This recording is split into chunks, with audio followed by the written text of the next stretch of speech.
Eu nasci em São Paulo, eu sou a primeira descendente da família nascida no Brasil. Minha família é inteira de portugueses. Meu pai veio de Portugal com 20 anos e minha mãe veio com 10. Então eu sou a primeira descendente, não portuguesa, né? Então a gente carrega muito o lado português, né? Mesa farta, falante, fala mexendo as mãos, né? E mãe portuguesa, sabe assim? Mãe portuguesa tem que falar com os filhos diariamente. Esse negócio que filho foi criado pro mundo não é da gente, filho foi criado pra mãe mesmo. Não tem esse papo. E aí eu fiz faculdade de nutrição. No último ano da faculdade, então na época que eu fiz faculdade só haviam 2 faculdades de nutrição em São Paulo. Tinha na USP e tinha em Mogi. E aí era período integral, então nós tínhamos 3 anos de período integral de aula e no último ano era um ano inteirinho dedicado a estágio. E no Banco Bradesco nós temos lá um serviço de nutrição à população, à coletividade. E eles estavam dando estágio, havia uma parceria da faculdade com o banco, então tinha uma prova, né? E aí eu fiz essa prova, fui aprovada e eu entrei então como estagiária no Banco Bradesco. E eu, na época, eu fiz estágio ali na Avenida Ipiranga, né? Que é o prédio ali da Ipiranga, do Copan, do Bradesco. Eu fiz estágio lá. E a pessoa que me atendeu, na época, a nutricionista de lá, chamava Sandra, uma graça de pessoa. E ela saiu de férias, eu substituí as férias dela, então eu fiquei os 5 meses de estágio, mais um mês depois, quando ela saiu de férias. Ela retornou, quando ela retornou, ela não retornou bem. Aí foi fazer uns exames, isso foi em outubro, e aí ela descobriu uma leucemia. E ela acabou saindo do banco e acabou falecendo.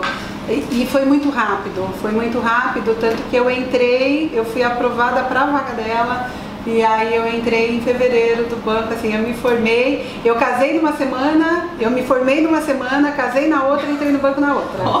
Sexta-feira atrás de sexta-feira, assim. Foi um mês intenso. Foi um mês intenso, que começou em janeiro e terminou na primeira semana de fevereiro. E aí eu fui contratada como nutricionista do Bradesco. Eu tinha feito estágio na Avenida Ipiranga, mas aí eu fui contratada para 15 de novembro. Aí eu fui para 15 de novembro, fiquei como nutricionista lá por 2 anos, depois eu voltei para a Avenida Ipiranga como nutricionista, fiquei quase 2 anos e meio, 3 anos. E aí um dia me ligaram daqui do hospital, o diretor daqui falando que queria conversar comigo. Eu falei, o que será que ele quer? Não, vem até aqui para a gente conversar, porque assim, nós somos uma fundação em que o Conselho de Administração do Banco Bradesco responde por esta instituição, por esta fundação, enquanto pessoas físicas. E aí a gente tem muita coisa que o Bradesco acaba fazendo toda a parte de governança, e a contratação de pessoas é um destes aspectos. E a gente tem alguns momentos que a gente até fala que a gente é uma empresa ligada, porque na verdade a gente é uma fundação, e tudo que está lá no conselho desce para a gente enquanto governança. E aí eu vim para cá, então, transferida como chefe de nutrição daqui do hospital. 2, 3 anos depois, o Bradesco entendeu que a gente tinha que terceirizar o serviço de nutrição. E não havia nenhum hospital com serviço de nutrição terceirizado. E aí a gente foi estudar a terceirização, como é que ela acontece, porque era um modelo de gestão muito novo, né? Estava chegando no Brasil naquela época.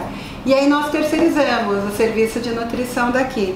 Depois que eu terceirizei o serviço de nutrição, aí eles me pediram para terceirizar o serviço de higiene. Aí depois do serviço de higiene, o serviço de manutenção, que eu não sabia assim, a diferença de porta e parafuso. Falei assim, gente, aí você vai estudar, não sei o quê. E aí eu comecei a gostar da parte de gestão, então eu comecei ficando com a parte de hotelaria. E aí eu terceirizava e a área vinha para mim. Então eu terceirizava paisagismo e ficava com ele, limpeza, manutenção, engenharia clínica, lavanderia, depois as recepções, call center, segurança. Então eu terceirizava e ficava com a área vinha para baixo da minha chave. E aí eu fiquei com a hotelaria, depois eu passei para a parte de administração hospitalar quando veio toda a parte da assistência. Então aí eu fiquei com a assistência toda do hospital e mais toda a operação. Então aí eu tinha a operação do hospital e tinha toda a parte assistencial, e aí por último eu vim para a superintendência.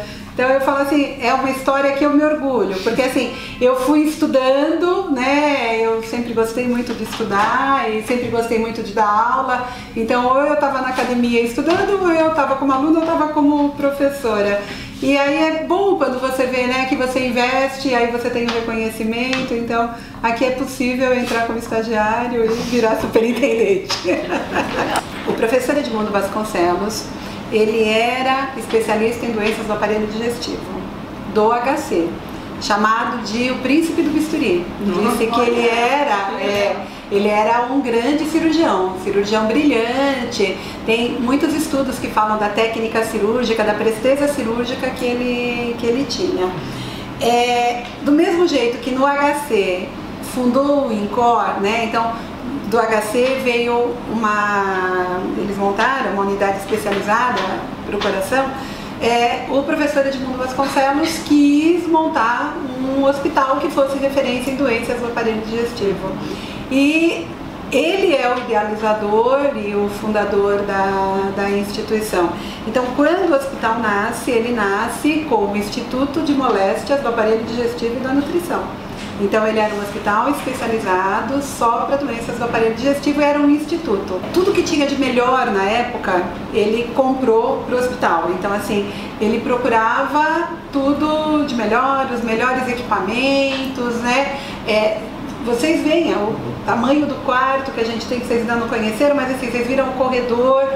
A gente, na época ele contratou Oscar Niemeyer para fazer o projeto de arquitetura, Burle Marx para fazer o projeto do paisagismo.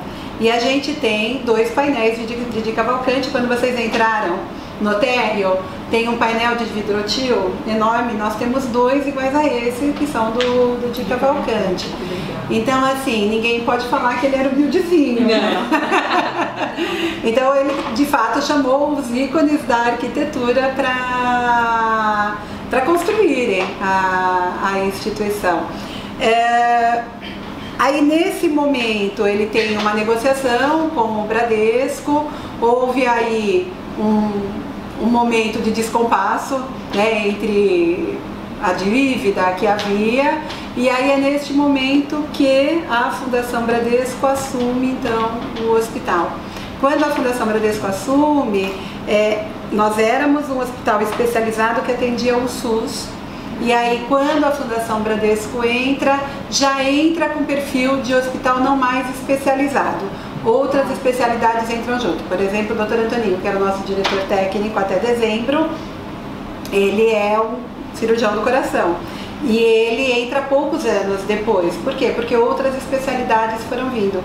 Mas o nome do hospital era Gastroclínica, né? Então, a razão social, Instituto de Moléstias do Aparelho Digestivo e da Nutrição. Depois, Fundação de Moléstias do Aparelho Digestivo e da Nutrição, que é o que somos até hoje. Nome fantasia, Gastroclínica. Então nós ficamos conhecidos como Gastroclínica até 91, quando o professor Edmundo Vasconcelos morre, e pelo estatuto, até um ano após a morte dele, nós teríamos que mudar de nome.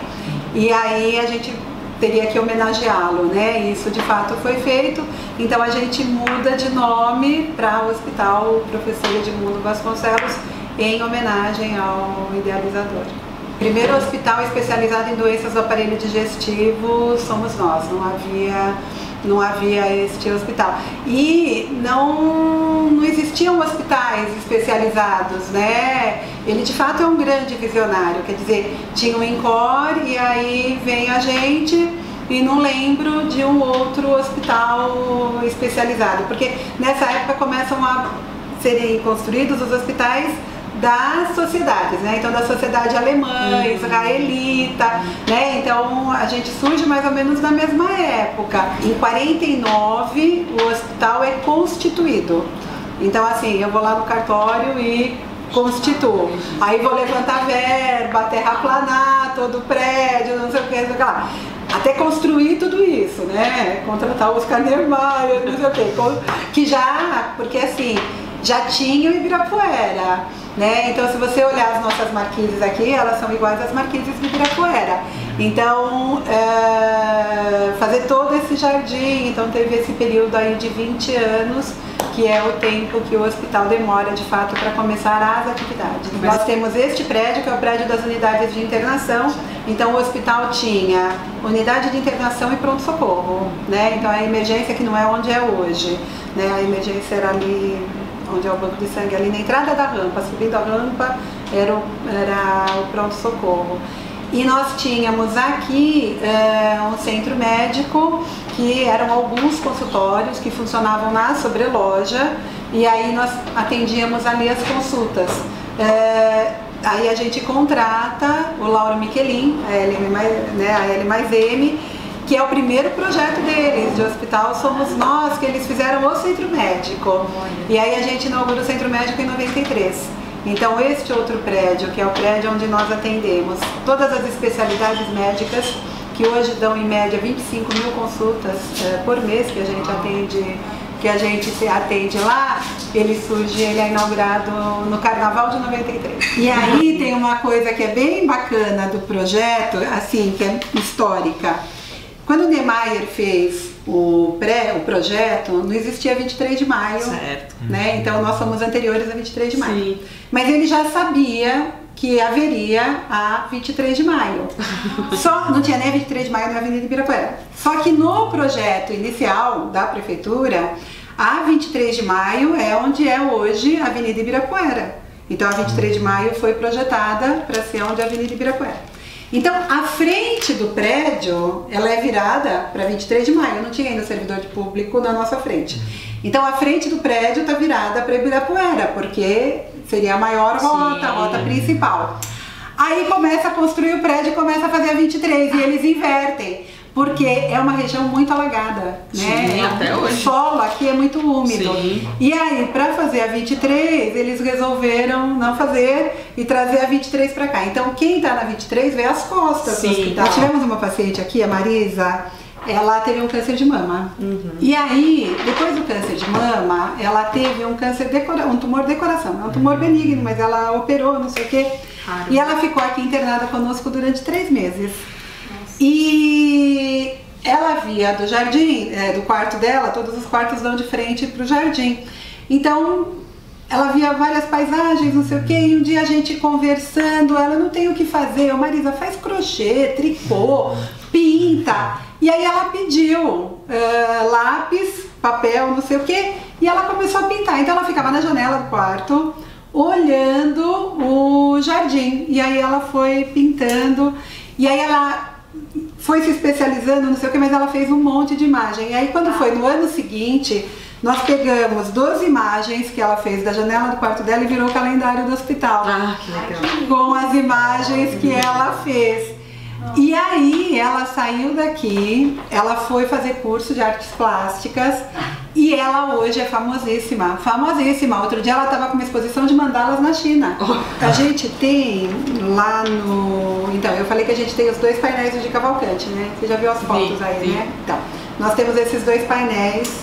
E aí quando nós reformamos o pronto-socorro, a gente reformou a parte ali do pronto-socorro infantil, pronto-socorro adulto. E aí a gente tinha que decorar o pronto-socorro infantil, né? Eu fiquei assim, gente, como é que a gente vai decorar? Nada de Mickey, não sei o quê, né? E aí, as obras do Di Cavalcanti, elas são muito coloridas, né? E tem muitas que são muito para criança. E aí nós chamamos o Beto Paiva para ele fazer uma releitura do Di Cavalcanti para as crianças. Então, o pronto-socorro, o que decora o pronto-socorro do hospital, então, é de acrílico, são todas peças laváveis. É um acrílico que, assim, ele não estraga, é de 2007.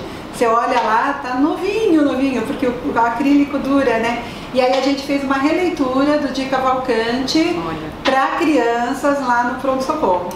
E aí a gente tinha muito medo, né? Porque pode fazer, não pode fazer. E tem a fundação do Di Cavalcanti. E aí eu liguei para Elizabeth, que é a filha dele, que é a presidente da fundação. E contei o que a gente estava querendo fazer, e ela falou, pode fazer. Eu falei, não precisa ler uma carta? Não, quando estiver pronto você me fala que qualquer coisa eu vou até aí. Eu falei, então tá bom. Aí a gente fez, né, toda a releitura, não sei o quê. Aí um dia me liga uma moça, ela mora no Rio de Janeiro, que é a secretária dela, falando, olha, você convidou a dona Elizabeth para um dia ir até aí ver, não sei o quê, e ela queria saber se pode ir até aí. Eu falei, claro. E aí ela veio aqui, gente. A hora que ela entrou no pronto-socorro, eu me arrepio.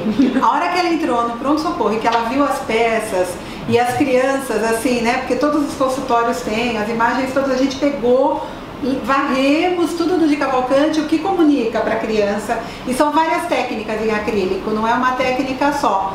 Nossa, ela chorava, mas ela chorava. Aí depois ela me mandou de presente uma edição de um livro que eles tinham lançado do pai, que sei lá, acho que são 100 livros só. Mas ela fez uma dedicatória que eu fiz assim, eu tenho que botar no coelho para nunca estragar.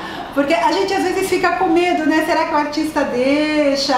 Como é que a família trata? E ela assim, eu adoro que falem do que o meu pai fez, né? Então tá aqui no hospital contando para criança, não sei o que, então a gente tem muito isso da arte. E aí, nós reformamos agora o centro médico.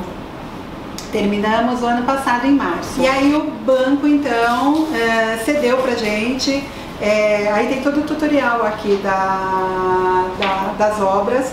E eles cederam 93 obras aqui para o hospital. Então é exposição de artistas brasileiros, exposição Bradesco de artistas brasileiros, que é tudo catalogado, tem ficha catalográfica de cada quadrinho, qual é a técnica, igualzinho o museu.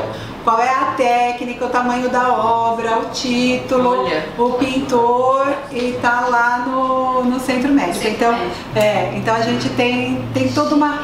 Eu acho assim, o paciente ele fica muito tempo aqui, ele passa muitas vezes, né? E a gente precisa comunicar de algum jeito com esse paciente para tirá-lo do foco da doença. Nós temos 960 funcionários, temos 600 prestadores aqui dentro, porque a gente tem essa questão da terceirização aqui dentro.